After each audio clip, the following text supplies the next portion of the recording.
खबर एक बता दूं कि यूपीए सरकार की जो आर्थिक नीतियां हैं उनके खिलाफ श्वेत पत्र लाएगी मोदी सरकार। श्वेत पत्र लाएगी, व्हाइट पेपर लाएगी आर्थिक नीतियों के खिलाफ जो कुप्रबंधन रहा है। संसद का बजट सत्र एक दिन के लिए बढ़ाया गया है। मोदी सरकार संसद में श्वेत पत्र लाएगी, यूपीए सरकार के खिलाफ होगा यह श्वेत पत्र जो कुप्रबंधन रहा है, आर्थिक कुप्रबंधन, उसके खिलाफ। ये बड़ी खबर है। आप सोचिए कि संसद का एक सत्र का एक दिन इसके लिए बढ़ाया गया है। मैं एक बार बता दूं, हमारे साथ मेहमान जो जुड़ रहे हैं, बीजेपी के राष्ट्रीय प्रवक्ता के शर्मा जी जुड़ रहे हैं, सुप्रीम कोर्ट के वरिष्ठ वकील अश्विनी उपाध्याय जी हमारे साथ जुड़ रहे हैं, मुफ्ती शमूम काजमी हैं जो कि अध्यक्ष है उत्तराखंड मदरसा शिक्षा परिषद के, और आज खास तौर से उत्तराखंड में जब ये पेश हो रहा था तो वहीं पर मौजूद थे। डॉक्टर अजीज खान, राष्ट्रीय प्रवक्ता समाजवादी पार्टी, प्रेम कुमार जी वरिष्ठ पत्रकार हैं, और सैयद जवाद साहब राजनीतिक विश्लेषक हमारे साथ जुड़ रहे हैं। लेकिन मैं सबसे पहले तो के शर्मा जी आपके पास आ रही हूं।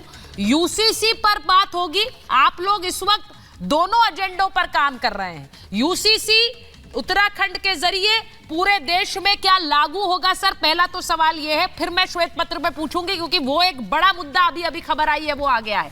लेकिन क्या पूरे देश में यूसीसी लागू होगा 2024 में? के शर्मा जी। सुचेता जी, पहले मैं स्पष्ट कर दूं आपको, और शायद पूरे देश को भी पता है, जब से जनसंघ और भारतीय जनता पार्टी की स्थापना हुई, जनसंघ के समय से, मैं आपको बता दूं 1951 जनसंघ के समय से हमारा ये मुद्दा रहा है। 3 प्रमुख मुद्दे रहे। एक, अयोध्या में भगवान श्री राम का भव्य राम मंदिर का निर्माण। दूसरा, देश से धारा 370 को हटाना। और तीसरा, समान नागरिक संहिता को लाना। ये 3 मुद्दे हमारे कोर मुद्दे रहे हैं, और इसी को लेकर हम निरंतर देश के अंदर अपने घोषणा पत्र में इसका उल्लेख करते रहे। हम निरंतर इसको लेके जनता से जनादेश मांगते रहे, और भारत की जनता ने, 140 करोड़ जनता ने हमें जो जनादेश दिया, उस जनादेश में 303 सीट, एक बार 282 सीट और फिर 303 सीट देकर हमारे इन मुद्दों पर जो है हमें समर्थन दिया है। निश्चित तौर से 2 हमने पूरे कर दिए हैं। धारा 370 को देश से समाप्त कर दिया हमने। मंदिर जो है अयोध्या में भव्य राम मंदिर का निर्माण हो चुका है, प्राण प्रतिष्ठा हो चुका है। और तीसरा मुद्दा समान नागरिक संहिता का है, जिसको कि हमने कमिट किया है, और ये निश्चित आएगा। लेकिन आपने कहा 2024 में कोई बॉर्डर लाइन यूज़ नहीं करता। हम इस पर जो है काम कर रहे हैं। हम धीरे धीरे इसमें जनमत बना रहे हैं, और निश्चित तौर से मैं कह सकता हूं कि ये मुद्दे भी, जैसे 2 मुद्दे हमने पूरे किए हैं, वैसे जो है तीसरा मुद्दा भी होगा। लेकिन वो कब होगा, किस डेट पर होगा, कैसे होगा, ये हम पर छोड़ दीजिए। नहीं, आप पर ही छोड़ा हुआ है। उत्तराखंड में जरूर ये आप पे ही छोड़ा हुआ है के शर्मा जी। लेकिन मैं एक बार अजीज खान जी से पूछ लेती हूँ। अजीज खान जी, उन्होंने 370 की बात की, नहीं, बस इतना राम मंदिर की बात की, वो बन के तैयार हो गया। बता दूं सुचेता जी, ताकि कंफ्यूजन न रहे, थोड़ा सा कंफ्यूजन दूर कर लीजिए। हाँ, बोलिए। थोड़ा कंफ्यूजन दूर हो जाए।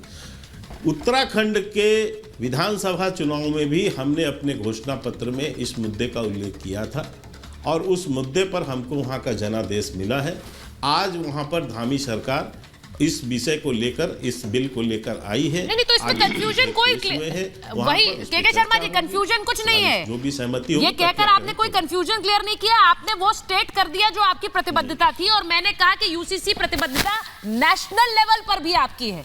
और अजीज खान साहब, जब भी उन्होंने कहा 370 उन्होंने किया, 3 तलाक उन्होंने कहा, उन्होंने किया। तो अब मान लीजिए यूसीसी कमिंग सून है देश भर में लागू करने के लिए। ये उत्तराखंड का ट्रेलर है। देखिए सुचेता जी, निश्चित तौर पे ये यूसीसी पूरे देश में लाएंगे, और पूरे देश में जो बेरोजगारी और महंगाई खत्म हो जाएगी, इसमें कोई दो राय नहीं। के शर्मा जी की बात से मैं पूरी तरह से सहमत हूं। इन्होंने पिछले 10 साल में हिजाब, तलाक, सीएए, एनआरसी, तमाम इस तरीके के मुद्दों के अलावा इन्होंने काम किस मुद्दे पे किया? सवाल इस बात का है कि काम करने के बजाय इस तरीके का माहौल खड़ा करना, ये खासतौर से बीजेपी की आदत है, और अपनी जवाबदेही से भाग रहे हैं। इनको पता है कि जिस मुल्क में हम रह रहे हैं, उसकी जो ताकत है इस मुल्क की, वो अलग अलग कल्चर है। अगर वाकई में इनको लाना था कि ड्राफ्ट तैयार करते केंद्र स्तर पे, और पूरे देश में तमाम तरीके की अलग अलग जगहों पे कुरीतियां हैं, दिक्कतें हैं, उनपे कहीं ना कहीं उस पर एक चर्चा होता, सर्वदलीय बैठक होती, धार्मिक तमाम लोगों को बुलाया जाता और कहीं ना कहीं उस पर चर्चा होकर के एक बेहतरीन ड्राफ्ट तैयार होता।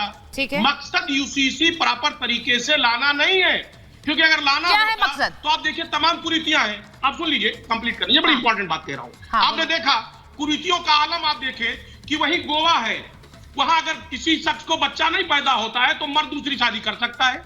दूसरी तरफ साउथ में देख लिए, एक औरत कई शादी कर सकती है। देखिए कुरीतियां देखिए आप। हम दूसरी बात नॉर्थ इंडिया में देख लें आप कि कोई भी शख्स अगर शादी करना चाहता है तो हाँ। अगर 5 पीढ़ी तक देखा जाएगा, उसकी तमाम चीजों को अगर वो मिलता है तो शादी नहीं कर सकता।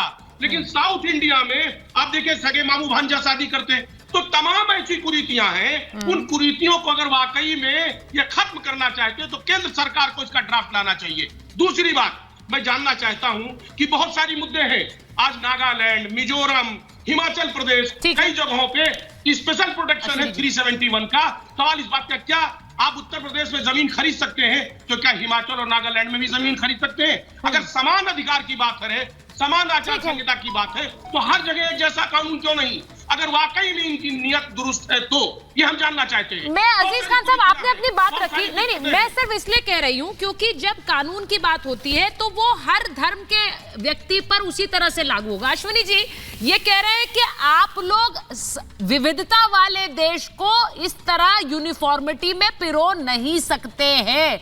हर जगह के अलग अपनी परंपराएं हैं, आप इसे थोपेंगे और अगर नहीं थोपेंगे तो नरेंद्र मोदी सरकार के लिए बहुत मुश्किल टास्क होगा देश को यूसीसी में पिरो पाना। आप पिरोने की कोशिश करेंगे लेकिन वो सक्सेसफुल नहीं होगा। जरा जवाब दीजिए इसका।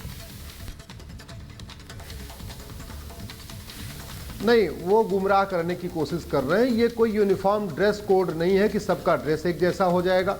ये यूनिफॉर्म लैंग्वेज कोड नहीं है कि सबकी लैंग्वेज एक हो जाएगी। ये यूनिफॉर्म फूड कोड नहीं है कि सबका भोजन एक जैसा हो जाएगा। ये यूनिफॉर्म रिलीजन कोड नहीं है कि सबको हिंदू धर्म ही अपनाना पड़ेगा, सनातन धर्म अपनाना पड़ेगा। ये यूनिफॉर्म कस्टम कोड नहीं है कि सबका कुर्ता पैजामा एक हो जाएगा। ये यूनिफॉर्म कल्चर कोड नहीं है कि नहीं अब आपको नमाज नहीं पढ़ सकते, अजान नहीं कर सकते। अरे भैया ये कुछ नहीं है।